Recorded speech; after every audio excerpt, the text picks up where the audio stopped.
नमस्कार मित्रांनो, ठरलं तर मग या मालिकेच्या आजच्या भागामध्ये मी तुम्हा सर्वांचं अगदी मनपूर्वक स्वागत करते. मित्रांनो, आजच्या भागामध्ये आपल्याला पाहायला मिळतं, सचिन आता सुभेदारांच्या घरी राहायला आला आणि अस्मिताने त्याला माफ केलं. हे सगळं काही पाहून इथे मात्र अर्जुनची खूप चिडचिड होत असते. अर्जुन खूप चिडलेला असतो आणि ज्यावेळी आता सायली रूममध्ये येते, सायलीलाही बोलणार तर अर्जुन तिला म्हणतो, "एक मिनिट, जर तू अस्मिताईंबद्दल काही बोलणार असशील तर काही बोलू नकोस, मला काही ऐकून घ्यायचं नाही." तर आता सायली म्हणू लागते, "बरं, मी अस्मिताताईंबद्दल काही बोलत नाही, परंतु तुम्ही जरा शांत व्हाल का? तुम्ही तुमचा राग शांत कराल का? आपण एक काम करूयात, आपण फेऱ्या मारूयात." तर अर्जुन म्हणतो, "आत्ता?" सायली म्हणते, "हो, आता तुम्ही हात द्या बरं." असं म्हणत आता सायली अर्जुनचा हात मागण्यासाठी आपला हात पुढे करते. ज्यावेळी सायलीचा डावा हात असतो त्यावेळी अर्जुन उजवा हात देत असतो. सायली म्हणते, "हा नाही, डावा हातच द्या." अर्जुन म्हणतो, "काय चाललंय, हे कसं शक्य आहे?" तर सायली म्हणते, "हो, मी सांगते ना, मग ज्यावेळी माझा उजवा हात असेल त्यावेळी तुम्ही तुमचा उजवा हातच द्यायचा आहे आणि माझा डावा हात असेल तर तुम्ही तुमचा डावा हातच द्यायचा आहे." तर आता अर्जुन सायलीला म्हणतो, "पण आपल्याला शक्य होणार आहे का असं चालायला?" तर सायली म्हणते, "ते काही मला माहीत नाही. तुम्ही माझा उजवा हात द्या ना, मग तुमचा सुद्धा उजवा हात द्या." असं म्हणत आता सायली अर्जुनचा हात हातात घेते आणि फेऱ्या मारत असते. परंतु आता दोघांचेही हात सेम असल्यामुळे आता ज्यावेळी सायली मागच्या बाजूला वळते त्यावेळी आता अर्जुनला काही वळता येत नसतं. त्यावेळी अर्जुन सायलीला म्हणतो, "बायको, काय चाललंय हे? आपण असे चालू शकतो का? अगं, जर माझा उजवा हात असेल तर तुझा डावा हात असायला हवा आणि जर माझा डावा हात असेल तर तुझा उजवा हात असायला हवा, तरच आपला बॅलन्स राहणार." तर सायली म्हणते, "मला सुद्धा तुम्हाला हेच सांगायचंय."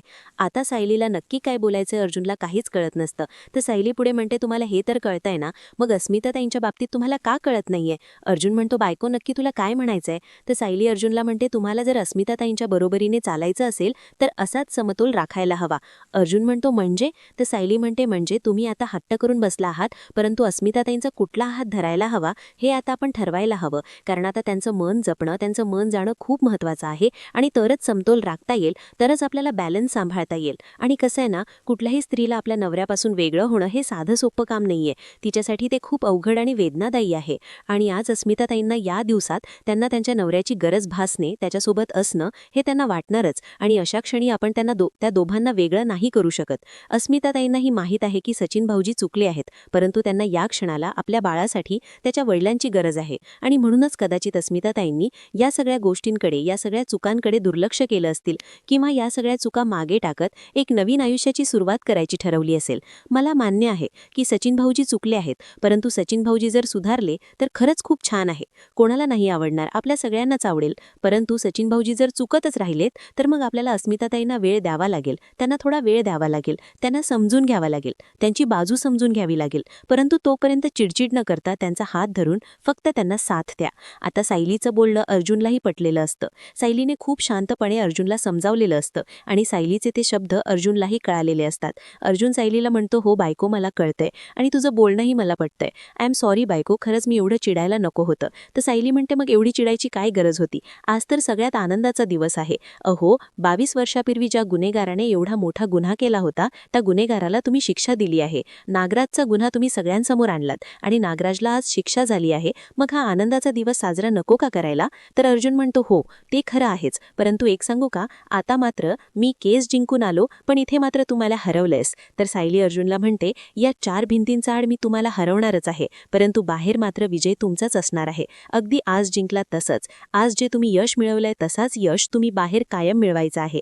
आज ज्यावेळी जज साहेब निकाल देत होते ना, त्यावेळी बाबा, रविराज काका, प्रतिमा आत्या, सुमन काकू या सगळ्यांच्या डोळ्यात मी तुमच्याविषयीचा अभिमान पाहिला आहे. खूप अभिमान वाटत होता त्यांना तुमचा.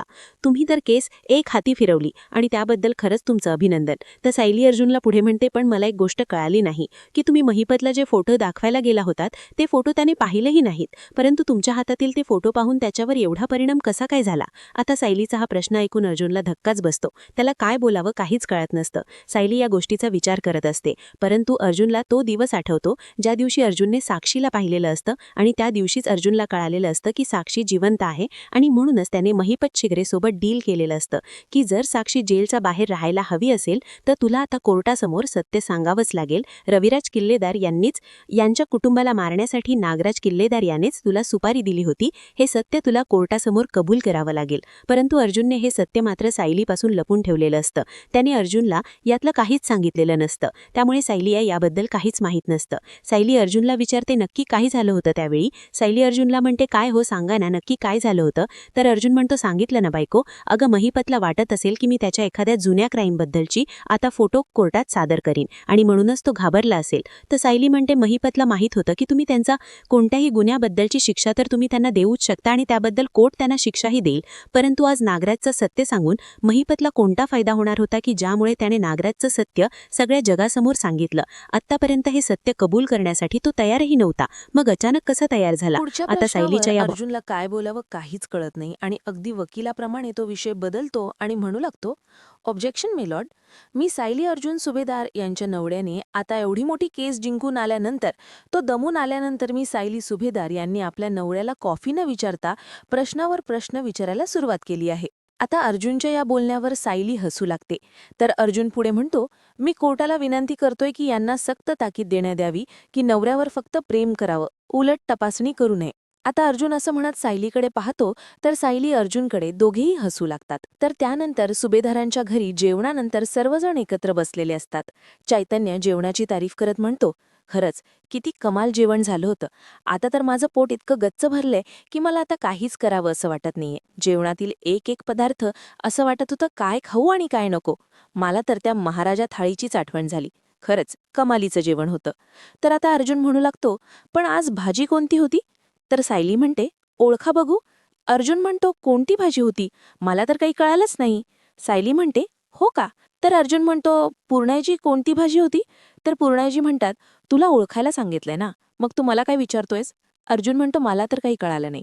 तर सायली म्हणते, ज्याला तुम्ही सकाळी लाकूड म्हणत होता ना, त्याचीच भाजी होती. अर्जुन म्हणतो, सुरणाची भाजी? आता सर्वजण हसू लागतात, कारण अर्जुनने सुरणाला लाकूड म्हटलेलं असतं हे आता सगळ्यांनाच कळालेलं असतं. आणि त्याचवेळी त्या ठिकाणी प्रिया अगदी डोक्यावर पदर घेऊन आलेली असते. तर प्रियाला पाहून पूर्णाची चिडतात आणि प्रियाला प्रश्न करत म्हणतात, कोर्टातून घरी यायचं सोडून कुठे भटकायला गेली होतीस? प्रियाच्या हातातील पिशवी पाहत पूर्णाजी म्हणतात, आणि शॉपिंगही झालेली दिसते. तर अश्विन प्रियाची बाजू घेत म्हणतो, पूर्णाजी ती मंदिरात गेली होती ना? आता हे ऐकल्यानंतर कल्पनाताईंना धक्काच बसतो. कल्पनाताई म्हणतात, तन्वी आणि मंदिरात? आता सर्वांनाच हसू येत असतं, कारण प्रिया मंदिरात जाऊ शकते यावर कोणाचाच विश्वास नसतो. तर आता प्रिया सर्वांच्या समोर प्रसाद ठेवते आणि म्हणू लागते, ही घ्या मंदिरातील प्रसादी. असं म्हणत प्रिया पुढे म्हणते, 22 वर्षापूर्वी आमची ताटातूट झाली आणि ज्या माणसामुळे ताटातूट झाली त्या माणसाला शिक्षा व्हावी, त्या माणसाला जेल व्हावी, यासाठी मी देवी आईकडे नवस बोलली होती आणि तोच नवस पूर्ण करण्यासाठी मी मंदिरात गेले होते. परंतु प्रियाच्या या बोलण्यावर कोणाचंच लक्ष नसतो, कारण कोणाचाही प्रियाच्या बोलण्यावर अजिबातच विश्वास नसतो. कारण प्रिया जे काही बोलत आहे ते सगळं खोटं बोलत आहे हे सगळ्यांनाच माहीत असतं. फक्त विश्वास असतो तो अश्विनचा. तर आता प्रिया पुढे म्हणते, सायली, अर्जुन, तुम्ही जरा पुढे येता का प्लीज? दोघेही पुढे याल का? मी तुम्हाला रिक्वेस्ट करते. मला माहीत आहे तुमचा कोणाचाच माझ्यावर विश्वास नाहीये, तुम्ही कोणीच माझ्यावर विश्वास नाही ठेवणार, पण तुम्ही प्लीज दोघे पुढे येता का? तुम्ही आज जे काही केलं आहे त्याबद्दल खरंच मला तुमचा अभिमान वाटतो. खरं तर तुमचं फक्त कौतुक नाही, तर तुम्हाला काहीतरी द्यावं यासाठी मी तुम्हाला बोलवते. म्हणजे माझ्याकडून तुमच्या या यशासाठी आणि तुम्ही आम्हाला मिळवून दिलेल्या न्यायासाठी माझ्याकडून छोटंसं काहीतरी तुम्हाला देण्याचा माझा प्रयत्न आहे. असं म्हणत प्रियाची नाटकं काही संपत नसतात. प्रिया सायली अर्जुनला म्हणते, प्लीज घ्या माझ्याकडून तुमच्यासाठी ही छोटीशी भेटवस्तू.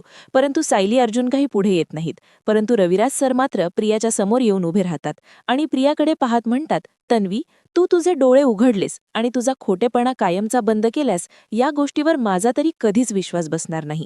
कारण तुला खरंच वाटलं असतं की आपल्याला न्याय मिळावा तर त्यासाठी तू धडपड केली असतीस, तू अर्जुनला मदत केली असतीस. केलीस का अर्जुनला मदत? आता प्रिया काहीच बोलत नाही. तर रविराज सर म्हणतात, मला माहीत आहे नाही केलीस आणि करणारही नाहीस, पण ती मदत अर्जुनला सायलीने केली. सायलीने अर्जुनला साथ दिली. आम्हाला न्याय मिळण्यासाठी सायलीची धडपड चालू होती. तर प्रिया रविराज सरांना उलट उत्तर करत म्हणते, बाबा, अहो अर्जुनला सायलीच मदत करणार ना, कारण ती त्याची बायको आहे. मग बायको म्हणून तिने तिचं कर्तव्य पूर्ण केलं आहे. तर रविराज सर प्रियाला आठवण करून देत म्हणतात, पण तू तू आमची मुलगी आहेस ना, पण कधी वागलीस का ग मुलीसारखी? आता प्रियाकडे काहीच उत्तर नसतं. रविराज सर पुढे प्रियाला म्हणतात, तू आमच्या मनामध्ये स्थान निर्माण करू शकली नाहीस, परंतु ते स्थान सायलीने निर्माण केलं आणि म्हणूनच आमची मुलगी म्हणून आम्ही सर्व अधिकार सायलीला दिले आहेत. आता हे ऐकून प्रियाला धक्काच बसतो. रविराज सर प्रियाला म्हणतात, समजलं, आता निघालीस तरी चालेल. असं म्हणत रविराज सर सुद्धा प्रियाकडे दुर्लक्ष करतात. प्रिया खूप चिडलेली असते. प्रिया तिथून निघून जात असते. पण पुन्हा एकदा मागे वळते आणि अगदी रडण्याचं नाटक करत डोळ्यात अश्रू आणत रविराज सरांना हाक मारत म्हणते, बाबा, तुम्ही माझी जागा सायलीला देऊनही टाकली, काहीच हरकत नाही. पण बाबा, एक दिवस असं येईल की मी माझं स्थान, मी माझी जागा पुन्हा मिळवेन. तुमचं प्रेम मिळवण्यासाठी मी काही करायला तयार आहे, हवे तेवढे कष्ट करायला तयार आहे. आता मी कष्ट करेन, तुमच्या मनात मी माझं स्थान पुन्हा निर्माण करेन. आणि बाबा, ज्या दिवशी तुम्हाला वाटेल ना की खरंच मी तुमची मुलगी म्हणण्याच्या योग्यतेची आहे, मी तुमची मुलगी म्हणून लायक आहे, त्या दिवशी तुम्ही सायलीला स्वतःहून बाजूला कराल आणि माझा अधिकार, माझं स्थान परत मला द्याल. असं म्हणत रडण्याचं नाटक करत आणि आपल्याला खरंच वाईट वाटलंय असं दाखवत प्रिया तिथून निघून जाते. आता प्रियाचं या बोलण्याला फक्त अश्विन भुललेला असतो.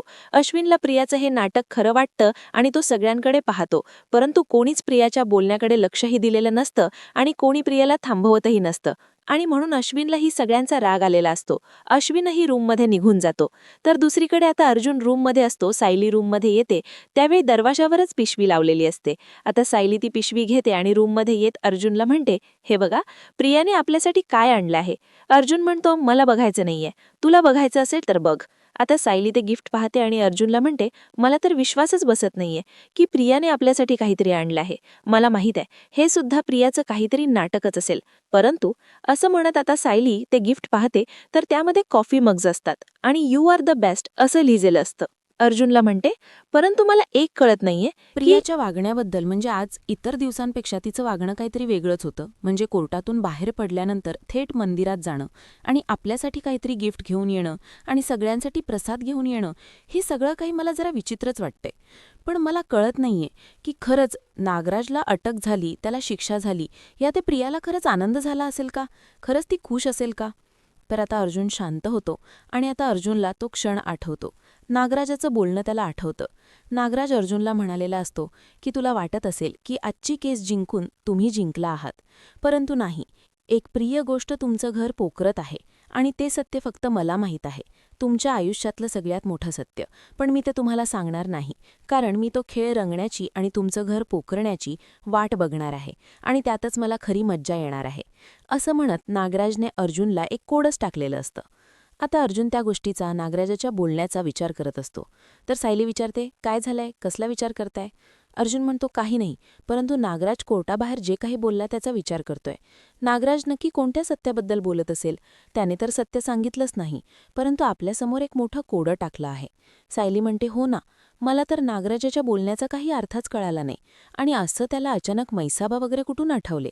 मला तर एकाच प्रश्नावर थांबून चालणार नाही, डोक्यात अनेक प्रश्न आहेत. प्रियाचं वागणं, प्रिया अशी का वागत असेल. म्हणजे अचानकच ती मंदिरात जाणं, मंदिरातून प्रसाद घेऊन येणं, आणि प्रियाच्या मनात नक्की काय चालू असेल. एकीकडे नागराज आणि महिपतला मदत करणं आणि आता त्या हवालदाराला पैसे देणं, आणि आता ते पैसे देण्यासाठी तिच्याकडे पैसे कुठून आले असतील, कारण साक्षी तर जेलमध्येच मेली. मग एवढे पैसे तिच्याकडे येतात तरी कुठून. नक्की तिचं काय चालू आहे. अर्जुन म्हणतो, मलाही तेच कळत नाहीये की नागराजाचं काय चालू आहे. म्हणजे नागराज जे काही बोलला त्याचा अर्थ तर लागत नाहीये, पण जे काही कोडं टाकले ते तर आपल्याला सोडवावंच लागेल. पण तो जे काही बोलला ते महिपतला माहीत असेल का. मी एक काम करतो, मी आत्ताच जाऊन महिपतला भेटतो आणि याबद्दल विचारतो. तर सायली अर्जुनला म्हणते, पण आत्ताच तुम्ही महिपतला नागराजाच्या विरुद्धात साक्ष द्यायला लावली, मग तो का तुमची मदत करेल. तर आता अर्जुन सायलीच्या समोर ते पण आहेच. असं म्हणत अर्जुन मनाशीक म्हणतो, महिपत आपल्याला नक्कीच मदत करेल, कारण माझ्या हाती असणारा हुकमाचा इक्का, तो तर महिपतला पटापट बोलायला लावेल. उद्याच जातो आणि महिपतला भेटतो आणि या कोड्याबद्दल त्यालाच उत्तर विचारतो. मला माहीत आहे, महिपतला याबद्दल नक्कीच काहीतरी माहीत असेल. तर सायली अर्जुनला म्हणते, बरं जाऊ देत, तुम्ही आता फार विचार करू नका. महिपतशी बोलायचं की नाही, त्याला काही विचारायचं की नाही, हे आपण मिळून ठरू. परंतु आता तुम्ही आराम करा, कारण तुम्ही खूप थकला असाल, तुम्हाला आरामाची गरज आहे. असं म्हणत सायली तिथून निघून जाते. आता अर्जुन त्याच गोष्टीचा विचार करत असतो. तर दुसऱ्या दिवशी सकाळी घडलेला किस्सा सायली अर्जुनला सांगत म्हणते, अहो, मी तुम्हाला सांगायचंच राहून गेलं. मी तर काल ना उशांना आवरणं घालत होते ना, त्यांना कवर घालत होते, त्यावेळी मी एका उशीला वेगळं कवर आणि एका उशीला वेगळं कवर घातलं होतं, आणि हे माझ्या नंतर लक्षात आलं आणि मी मग स्वतःच हसायला लागली. अर्जुन म्हणतो, बाळिको, अगं किती छोट्या छोट्या गोष्टी तू माझ्याशी शेअर करत असते. छोट्या छोट्या गोष्टीसुद्धा तुला मला सांगायच्या असतात ना. सायली म्हणते, अर्थातच मला छोट्या छोट्या गोष्टीसुद्धा तुम्हाला सांगायला आवडतात. कारण आपलं नातंच इतकं घट्ट आहे की आपण कोणतीच गोष्ट कोणापासून लपवत नाही. दोघंही आपल्या मनातील सगळ्या गोष्टी एकमेकांना सांगत असतो आणि मला तर मनात कोणतीच गोष्ट ठेवायला आवडत नाही. आता हे ऐकून अर्जुनला वाईट वाटतं. अर्जुन मनाशीच म्हणतो, बायको, मला माहीत आहे, मला खरंच माहीत आहे की आपल्या दोघांचं नातं किती वेगळं आहे.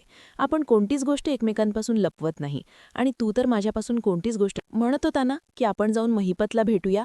तर अर्जुन म्हणतो, हो, पण तूच म्हणालीस ना, तो का आपल्याला मदत करेल. तर सायली म्हणते, कदाचित त्याने जर आपल्याला मदत केली तर कालच्याप्रमाणे कोर्टात त्यांनी सत्य सांगितलं, त्याचप्रमाणे जर त्याने आपल्याला एखादं सत्य सांगितलं तर आपल्याला त्याची मदतच होईल ना. तर अर्जुन मनाशीच म्हणतो, पण मी बायकोला नाही घेऊ शकत. सायली जर माझ्यासोबत आली आणि महिपतने आमच्या डीलबद्दल सायलीसमोर बोललं तर. नाही, या डीलबद्दल सायलीला कळायला नको. सायली म्हणते, अहो काय झालंय. अर्जुन म्हणतो, बायको ग, तू पण येतेयस. तर सायली म्हणते, हो, मी सुद्धा येते, काय झालं. अर्जुन म्हणतो, नाही, काही नाही. तर सायली म्हणते, अहो, पण मी जर आले तर मलाही कळेल ना जर काही त्याने सांगितलं तर. तर अर्जुन म्हणतो, हो, पण तुला घरची कामं असतील ना. सायली म्हणते, नाही, माझी कामच झाली आहेत आणि एकदा होळीच्या कामांमध्ये मी अडकले ना तर मला वेळ मिळणार नाही. त्यापेक्षा आत्ता माझ्याकडे वेळ आहे, तोपर्यंत आपण जाऊन येऊयात. बरं, तुम्ही तयार होऊन खाली या, मी तुमची खाली वाट बघते. असं म्हणत सायली खाली निघून जाते. आता अर्जुन विचार करू लागतो की काय करावं. अर्जुनने टाळण्याचाही प्रयत्न केलेला असतो, आपली मीटिंग्ज आहेत असंही सायलीला खोटं सांगितलेलं असतं. परंतु सायली मात्र आपण महिपतला भेटायला जाणार आहोत आणि तेही आजच असं ठरवत आता खाली निघून जाते. तर दुसरीकडे पाहायला मिळतं, सचिन पुन्हा पुन्हा साक्षीला फोन करण्याचा प्रयत्न करत असतो, परंतु साक्षीचा काही फोन लागत नसतो. आता सचिन विचार करत म्हणतो, सॅमचा फोन अजूनही बंद आहे. कुठे गायब झाली असेल ती आणि का, कशासाठी. सचिनला मात्र काहीच कळत नसतं. आणि त्याचवेळी त्या ठिकाणी अस्मिता येते. अस्मिता सचिनला म्हणते, सचिन चल ना ब्रेकफास्ट करायला. सचिन म्हणतो, अस्मी, आपण एक काम करूयात का, आज आपण दोघांनी नाश्ता आपल्या रूममध्येच करूयात का. तर अस्मिता म्हणते, काय रे सचिन. सचिन म्हणतो, अगं मी जर बाहेर आलो तर कोणाला आवडणार नाही. मग ती चीर टोमणे आणि या सगळ्या गोष्टींमध्ये तुला त्रास होईल आणि मला असं वाटते की तुला कोणत्याही प्रकारचा त्रास होऊ नये. मी हे सगळं काही सहन करेन, पण तुझ्यासाठी आणि बाळासाठी ते योग्य नाहीये ना. म्हणून म्हणतो की आपण इथेच ब्रेकफास्ट करूयात का. तर अस्मिता म्हणते, सचिन, अरे मी जर तुमच्या घरी असती, म्हणजे आपल्या घरी असती, तर हे सगळं काही तू सुद्धा माझ्यासाठी केलं असतेस ना. तू सुद्धा किथे माझी बाजू घेतली असतेस ना. मग इथे सुद्धा तुझी बाजू मला घेऊ देत ना. का उगाच एवढा विचार करतोयस. सचिन म्हणते, तसं नाही, पण उगाच कशाला भांडणं. त्यापेक्षा तू एक काम कर ना, तू सर्वांसोबत ब्रेकफास्ट कर आणि माझी फक्त प्लेट इथे आणून दे प्लीज. आणशील का. अस्मिता म्हणते, हो बरं, मी घेऊन येते. मी सगळ्यांसोबत ब्रेकफास्ट करते आणि तुझ्यासाठी इथे प्लेट घेऊन येते. असं म्हणत अस्मिता तिथून निघून जाते. तर दुसरीकडे सर्वजण एकत्र बसून नाश्ता करत असतात. तर सायली सर्वांना म्हणते, सुमन काकूंसाठी मी नाश्ताची प्लेट त्यांच्या रूममध्येच दिली आहे आणि प्रतिमा आत्याही तिथेच बसले आहेत. तर प्रतापराव विचारतात, आणि अस्मिता कुठे आहे, ती येत नाहीये का. तर कल्पनाताई म्हणतात, मी आलेच, मी तिला घेऊनच येते. असं म्हणत कल्पनाताई उठणार, परंतु त्याचवेळी अस्मिता तिथे आलेली असते. कल्पनाताई अस्मिताला म्हणतात, अस्मिता, अगं आता तरी वेळेवर नाश्ता करत जा. उगाच नाश्ता करायला वेळ घालवू नकोस. वेळेवर खात पीत जा, कारण बाळासाठी वेळेवर खाणं खूप महत्वाचं आहे. तू बस बरं. तर अस्मिता म्हणते, सायली, जर मला 2 प्लेट भरून देतेस का. तर आता हे ऐकल्यानंतर सर्वजण अस्मिताकडे पाहू लागतात. अस्मिता म्हणते, मी माझ्या रूममध्ये बसूनच नाश्ता करते. तर कल्पनाताई म्हणतात, अस्मिता, म्हणजे तू आता आमच्यासोबत बसून नाश्ता करणार नाहीयेस का. तर अस्मिता म्हणते, मला सचिनसोबत करायचं आहे, त्यामुळे आम्ही आता नाश्ता आमच्या रूममध्येच करू. आता सायली काही न बोलता शांतपणे अस्मिताच्या हातामध्ये 2 प्लेट देते. आता अस्मिता काही न बोलता तिथून निघून जाते. तर आता अर्जुन खूप चिडतो आणि म्हणू लागतो, हा सचिन काही सगळी कामं अस्मिताला सांगणार आहे का. त्याला त्याच्या घरी जाता येत नाही का. सायली अर्जुनला शांत करते आणि म्हणू लागते, मी तुम्हाला काय म्हणाले होते, चिडचिड करू नका. तुम्ही तुमचं डोकं शांत ठेवा. आणि तुम्हाला इतकं सांगूनही, आपल्या या विषयावर बोलणं झालेलं असतानाही तुम्ही का चिडचिड करताय. आता अर्जुन सॉरी बोलत शांत होतो. तर सायली कल्पनाताईंना म्हणते, आई, मला थोडं बाहेर जायचं आहे, मी भाजी चिरून ठेवली आहे, तुम्ही फक्त विमलताईंना ती फोडणीला घालायला सांगाल का. तर कल्पनाताई म्हणतात, हो सांगेन ना, तू काळजी करू नकोस. तर बरं सायली, तू बाहेर जाणार आहेस का. अगं मला सुद्धा मार्केटमध्ये यायचं होतं, म्हणजे अस्मितासाठी 1-2 गोष्टी घ्यायच्या होत्या, मग मी सुद्धा तुझ्यासोबत आली असते. तर आता अर्जुन खुश होतो आणि म्हणतो, हो काहीच हरकत नाही. बरं तुम्ही दोघं जा आणि मार्केटमध्ये तुम्हाला जे हवंय ते खरेदी करा. तर सायली अर्जुनला म्हणते, मग आपण संध्याकाळी जायचं आहे का. तर कल्पनाताई म्हणतात, म्हणजे तुम्ही दोघं कुठे जाणार होता का. तर सायली म्हणते, हो. तर कल्पनाताई म्हणतात, बरं तुम्ही जा, मी ऑनलाईनच मागवेन. अर्जुन म्हणतो ऑनलाईन कशाला? अगं ऑनलाईनची गॅरंटी नसते ना, त्यापेक्षा तुम्ही प्रत्यक्षात जाऊन तुम्हाला हवं ते घेऊन या. कल्पनाताई म्हणतात नाही नको. अरे माझं काही इतकं महत्वाचं नाहीये, तुम्ही तुमच्या कामासाठी जा. असं म्हणत आता कल्पनाताई त्यांचं जाण्याचं रद्द करतात. तर सायली म्हणते बरं मी पर्स घेऊन येते. असं म्हणत सायली पर्स आणण्यासाठी जाते. तर इकडे अर्जुन मनाशीच म्हणतो आता सायली सुद्धा माझ्यासोबत महिपतला भेटायला येणार आणि समजा महिपतने सायलीच्या समोर आमच्या डीलबद्दल जर काही सांगितलं तर महिपत जर काही बोलला तर अर्जुन आता घाबरून गेलेला असतो. काही करून महिपत आणि आपल्यामध्ये झालेला डील सायलीला कळू नये म्हणून अर्जुनचे प्रयत्न चालू असतात. पण आता सायली आपल्यासोबत महिपतला भेटायला येणार, त्यामुळे काय करावं अर्जुनला काहीच कळत नाही. त्याच वेळी पर्स घेऊन सायली त्याच्या समोर उभी असते. सायली अर्जुनला म्हणते चला आपण निघूयात का? तर अर्जुन टाळण्याचा प्रयत्न करतो आणि सायलीला म्हणतो बायको मी काय म्हणतो, तू काल खूप दमली असशील ना, तू जरा आराम कर, मी येतो ना जाऊन. तर सायली अर्जुनला म्हणते तुम्ही सतत तू नको येऊस असंच दाखवून देत आहात, म्हणजे मी तुमच्यासोबत आलेली आवडणार नाहीये का? तुम्हाला मी तुमच्यासोबत यायला नकोय का? आता अर्जुन म्हणतो नाही नाही मी असं कुठे म्हणालो, चल आपण जाऊयात. असं म्हणत आता अर्जुन सायलीला घेऊन जातो. तर दुसरीकडे प्रिया आरशासमोर उभी असते आणि विचार करत म्हणते नाही, आज काहीही करून जाऊन मला नागराजला भेटावंच लागेल. त्याच्यावर चिडचिड करून उपयोग नाही, मला त्याला खोळात घ्यावंच लागेल आणि आजच मला भेटावं लागेल. त्याचवेळी त्या ठिकाणी अश्विन येतो आणि प्रियाला म्हणतो खरंच तुझ्या मनात काहीतरी विचार चालू आहेत, बोल तुझ्या मनात काय चालू आहे ते मला सांग, त्यासाठी मी तुला 1 पैसा देईन. तर आता प्रिया अश्विनला म्हणते अश्विन अरे माझ्या मनात काय चालू आहे हे विचारण्यासाठी आणि ते तुला ऐकण्यासाठी लाच द्यायची काहीच गरज नाहीये. अश्विन म्हणतो मला माहित आहे. तर प्रिया पुढे म्हणते अश्विन अरे माझ्या मनात काय चालू आहे हे विचारण्यासाठी आणि ते तुला ऐकण्यासाठी लाच द्यायची काहीच गरज नाहीये. अश्विन म्हणतो मला माहित आहे. तर प्रिया पुढे म्हणते अश्विन अरे माझ्या मनात काय चालू आहे हे विचारण्यासाठी लाच द्यायची काहीच गरज नाहीये. अश्विन म्हणतो मला माहित आहे. तर प्रिया पुढे म्हणते अश्विन काही नाही रे, आईबाबांचा विचार करत होते. तर अश्विन म्हणतो आता त्यांचा कसला विचार? रविराज काका किंवा प्रतिमा आत्या तुझा तर विचारच करत नाहीये, मग तू त्यांचा विचार का करतेस? तर प्रिया म्हणते तेच तर, मला माझ्या आईबाबांसाठी खूप काही करायचं आहे, परंतु अश्विन मला कळतच नाहीये की आईबाबा माझा एवढा तिरस्कार का करताय. मी प्रत्येक वेळी ठरवते की त्यांच्यासाठी काहीतरी करावं, परंतु प्रत्येक वेळी ती लोक मला इग्नोरच करतात आणि मग माझ्या डोळ्यात पाणी येतं. मला त्यांच्याबद्दलची खूप प्रेम आपुलकी वाटत असते, परंतु त्यांना मात्र माझ्याबद्दल काहीच वाटत नाही. याच गोष्टीचं तर मला वाईट वाटतं. तर अश्विन प्रियाला म्हणतो तन्वी या सगळ्यात खरं तर तुझीच चूक झाली, कारण तुझा खोटेपणा जास्त झाला आणि म्हणूनच ते दोघंही तुझ्याशी अशा पद्धतीने वागतायत. तर अश्विन असं बोलताच प्रिया अश्विनला म्हणते अश्विन अरे मी माझा खोटेपणा कधीच बंद केलाय, मी खोटं बोलायचं सोडून दिलं आहे. पण मला माहित आहे एक ना एक दिवस हे आईबाबांनाही कळेल आणि त्या दिवशी ते नक्कीच मला ऍक्सेप्ट करतील. मी एक काम करू का, यासाठी मी देवीला साकडं घालते, देवी माईला साकडं घालते की माझं आणि माझ्या आईबाबांचं नातं पहिल्यासारखं अगदी घट्ट होऊ दे, त्यांच्या मनात असणारी माझ्याबद्दलची कडवटा कायमची दूर होऊ देत. मी आता निघते. तर अश्विन विचारतो कुठे निघालीस? तर प्रिया म्हणते मंदिरात. अरे जर देवीला साकडं घालायचं असेल तर तिथे तर जावंच लागेल ना, मी आलेच. असं म्हणत प्रिया तिथून निघून जाते. आता प्रियाचं हे वागणं अश्विनला खरं वाटतं. अश्विन म्हणतो खरंच तन्वी किती बदलली आहे ना, म्हणजे आता खूप छान वागू लागली आहे, तिला तिच्या आईबाबांबद्दल आपुलकी प्रेम वाटत आहे, ती सगळ्यांचाच विचार करते, सगळ्यांबद्दलची तिच्या मनातील प्रेमाची भावना आता कुठेतरी जागी झाली आहे, कुठेतरी तिला आपल्या माणसांबद्दलची जाणीव झाली आहे. बिचारी सगळ्यांना आपलंसं करण्यासाठी केवढी धडपड करते. असं म्हणत आता प्रियाच्या वागण्याचं अश्विनला कौतुक वाटतं. असतं तर दुसरीकडे सचिन पुन्हा साक्षीला फोन लावण्याचा प्रयत्न करत असतो, परंतु साक्षीचा फोन मात्र बंद येत असतो. पण सचिन पुन्हा फोन लावतो. त्यावेळी मात्र साक्षीच्या फोनची रिंग वाजते आणि त्यावेळी सचिन खुश होतो आणि म्हणू लागतो बरं झालं, सॅमचा फोन चालू तरी झालाय, आता मला तिच्याशी बोलता येईल. परंतु साक्षी काही फोन उचलत नसते. सचिन चिडतो आणि म्हणू लागतो काय चाललंय हिचं? आणि त्याचवेळी त्या ठिकाणी अस्मिता आलेली असते. सचिनला आवाज देत म्हणते सचिन. तर सचिन मागे वळतो आणि म्हणू लागतो मला तर काहीच कळत नाहीये, कॅनडाचा जॉब सोडला तरीसुद्धा तिथून मला फोन येतायत, जॉईन व्हायला सांगतायत. तर आता अस्मिता सचिनला म्हणते सचिन तू काय चाललंय हिचं असं म्हणालास, ह्याचा अर्थ काय होतो? सचिन. तर सचिन म्हणतो अगं ती माझी बॉस मारिया, ती तर पुन्हा फोन करते आणि खूप त्रास देते मला, पुन्हा विनंती करते की तुम्ही पुन्हा जॉईंट व्हा. तर आता अस्मिता म्हणते सचिन तू पुन्हा कॅनडाला जाणार आहेस का? तर सचिन म्हणतो नाही अस्मी, अगं ब्युटिफुल, तुला आणि बाळाला सोडून मी कॅनडाला जाईन का? मी तुम्हाला सोडून आता कुठेही जाणार नाही. तर सचिन अस्मिताला म्हणतो आणि हे काय, तू 2 प्लेट्स घेऊन आलीयस? तर अस्मिता म्हणते तू रूममध्ये बसून नाश्ता करणार आणि मी सगळ्यांसोबत? नाही सचिन, यापुढे तू जिथे असशील तिथेच मीही, आणि म्हणूनच आपल्या दोघांसाठीचा नाश्ता मी इथेच घेऊन आली आहे. असं म्हणत आता अस्मिता सचिनच्या हातात प्लेट देते. आता सचिन पटापट खायला सुरुवात करतो. तर अस्मिता विचार करत म्हणते ह्याला खरंच त्याच्या लेडी बॉसचाच फोन आला असेल का? आता सचिन नक्की कोणासोबत बोलत असेल, कोणाबद्दल बोलत असेल, यावर अस्मिता विचार करू लागते. अस्मिताला तर सचिनच्या वागण्याबद्दल काहीच कळत नसतं. तर दुसरीकडे पाहायला मिळतं, प्रिया नागराजला भेटण्यासाठी पोलीस स्टेशनला आलेली असते. इकडे नागराज राग व्यक्त करत असतो आणि त्याच्या हातात असणारं भांडं तो आपटत असतो. त्यावेळी प्रिया येते आणि रडण्याचं नाटक करत आवाज देत म्हणते, नागराज काका, नागराज काका, तुम्ही माझ्यावर का चिडलात? अहो माझ्याशी बोला ना. अहो तुम्हाला जन्मठेप झाली, हे ऐकून मला आनंद नाही झालाय, तो खूप वाईट वाटला आहे. अहो इथून घरी जाईपर्यंत मी रडत होते, प्लीज माझ्यावर विश्वास ठेवा. तर नागराज म्हणतो, मगरीचे अश्रू, मी तुझ्यावर विश्वास ठेवू? अगं तुझ्यावर विश्वास ठेवण्याच्या लायक तरी आहेस का ग तू? तर प्रिया म्हणते, नागराज काका, अहो असं का बोलताय?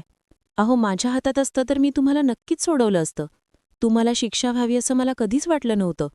पण नागराज काका, मी अजूनही तुमच्या बाजूनेच आहे. तुम्हाला सोडवण्यासाठी मी हवे ते प्रयत्न करेन. हवं तर आपण वरच्या कोर्टात अपील करू. मी तुम्हाला मदत करेन.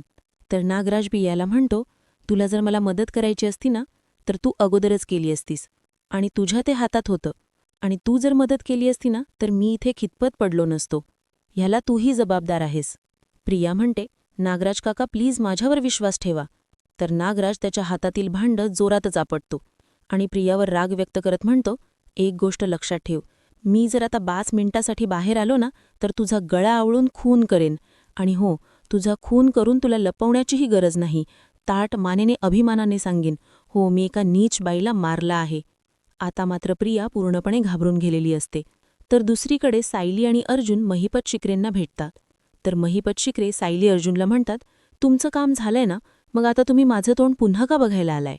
तर अर्जुन म्हणतो, काही प्रश्नांची उत्तरं हवीयेत आणि तेच विचारण्यासाठी आम्ही इथपर्यंत आलो आहोत. तर आता महिपत अर्जुन आणि सायलीला म्हणतो, कसं असतं ना, आयुष्यात सगळं आपल्याला हवं तसंच घडत नाही. कोर्टात मी जी कबुली द्यायला हवी होती आणि तुमची जी काही अपेक्षा होती ती तर पूर्ण झालीये, म्हणजे आता माझं काम तर झालंय. पण उठसूट तुम्ही येऊन मला प्रश्न विचारणार, मी तुम्हाला उत्तर देणार, तर ते मला जमणार नाही. तर सायली चिडते आणि म्हणू लागते, महिपत तुला उत्तरं द्यावी लागतील. 22 वर्षापूर्वी झालेल्या अपघाताशी तुझाही संबंध आहे. त्या कटात तूही सामील होतास. अरे तू फक्त अपघात करून थांबला नाहीस, तर त्यानंतर तुझा मोर्चा माझ्या आश्रमाकडे वळला. माझ्या सासऱ्यांनाही तू त्रास दिलास. आता कुठे तुला उपलब्धी झाली आणि म्हणून तू सत्य कबूल केलंस. पण आत्ता कुठे तुझ्या मुलीच्या आत्म्याला शांती मिळाली असणार. आता हे ऐकून महिपत शिकरेंना धक्काच बसतो. तर मागून अर्जुन इशाऱ्याने सांगतो की याबद्दल सायलीला काही माहीत नाहीये आणि सांगायचंही नाही. असं म्हणत आता महिपतला अर्जुनने सख्त ताकीद दिलेली असते. तर अर्जुन म्हणतो, बोल महिपत, तुला बोलावं लागेल, कारण या सगळ्यात तुझाच फायदा आहे, हे विसरू नकोस. आता महिपत शिकरे अर्जुनकडे पाहतात. तर दुसरीकडे पाहायला मिळतं, प्रिया नागराजला म्हणते, तुम्ही मला कितीही नकार दिलात, कितीही माझ्यावर चिडलात, तरीसुद्धा मी तुमची मदत करणार. ह्या जेलमधून फक्त मीच तुम्हाला वाचवू शकते. आणि हो, पण तेव्हाच जेव्हा तुम्ही तुमचं तोंड बंद ठेवाल. माझं सत्य तुम्ही कोणालाही सांगायचं नाही. तर नागराज म्हणतो, 1 महिना? 1 महिन्यात तुम्हाला इथून सोडवून दाखव, नाहीतर या जेलमध्येच बसून मला चाव्या फिरवाव्या लागतील आणि तुझं सत्य जगासमोर आणावं लागेल. तर प्रिया म्हणते, 1 महिन्यात? 1 महिन्यात कसं शक्य आहे? तर नागराज प्रियावर हसू लागतो. तर दुसरीकडे सायली महिपतला म्हणते, मला हे सांग की नागराजला नक्की असं कोणतं सत्य माहीत आहे आमच्या कुटुंबाबद्दल, जे सत्य तू आम्हाला सांगत नाहीये, पण तुला माहीत असेल, तुला सांगावं लागेल. तर महिपत आता सायलीला म्हणतो, वहिनी, अहो तुम्ही म्हणजे ना, मला कळालं होतं की कमी शिक्षण घेतलेले आहात, पण तुम्ही मात्र वकिलीणबाई शोभताय. पण दामिनी देशमुखप्रमाणे तुम्हीही अगदी धारदार शब्दात बोलताय. पण एक सांगू का, तुम्ही अंधारात चालताय. हळूहळू तुम्ही चालत चालत प्रकाशापर्यंत जाल आणि तो प्रकाश तुमच्या घरातच तुम्हाला सापडेल. ते सत्य तुम्हाला तुमच्या घरातच सापडेल. वेळ येईल तेव्हा सत्य कळेलच. असं म्हणत आता नागराजप्रमाणेच महिपत शिकरेंनी सुद्धा सायली अर्जुनला कोड्यात टाकलेलं असतं. तर येणाऱ्या पुढील भागामध्ये आपल्याला पाहायला मिळतं, सायली अर्जुन नागराजला भेटतात त्यावेळी नागराज म्हणतो, तुमच्या घराचं सत्य फक्त मला माहीत आहे आणि एक ना एक दिवस तुम्हाला माझ्या पायापर्यंत यावंच लागेल. तर अर्जुन ठामपणे नागराजला म्हणतो, सत्य जाणून घेण्यासाठी मी तुझ्या पायापर्यंत कधीच येणार नाही, कारण ते सत्य मी शोधून काढणारच. तर नागराज म्हणतो, शक्यच नाही, कारण ते सत्य कुणालाच माहीत नाहीये. ते सत्य फक्त एकच व्यक्ती तुम्हाला सांगू शकते, नागराज. तर अर्जुन म्हणतो, नाही, पण मी तुझी पायधरणे करणार नाही. तर बाहेर येतात सायली अर्जुनला म्हणते, नागराज काही बोलणार नाही, पण महिपत का घाबरतोय? तो नक्की कोणत्या गोष्टीला घाबरतोय की त्यांनी एवढी मोठी साक्ष दिली? असं म्हणत आता सायली पुन्हा एकदा अर्जुनला प्रश्न करते. आता अर्जुन आता तरी सायलीला सत्य सांगेल का? आणि सायलीच्या जन्माचं रहस्य शोधण्यामध्ये सायली अर्जुनला यश मिळेल का? हे पाहणं अतिशय रंजक ठरणार आहे. मित्रांनो, अशाच मालिकांचे नवनवीन अपडेट्स पाहण्यासाठी चॅनलला नक्कीच सबस्क्राईब करा. आजचा व्हिडिओ तुम्हाला कसा वाटला हे कमेंट करून नक्कीच कळवा. आजचा व्हिडिओ जर तुम्हाला आवडला असेल तर व्हिडिओला लाईक करा.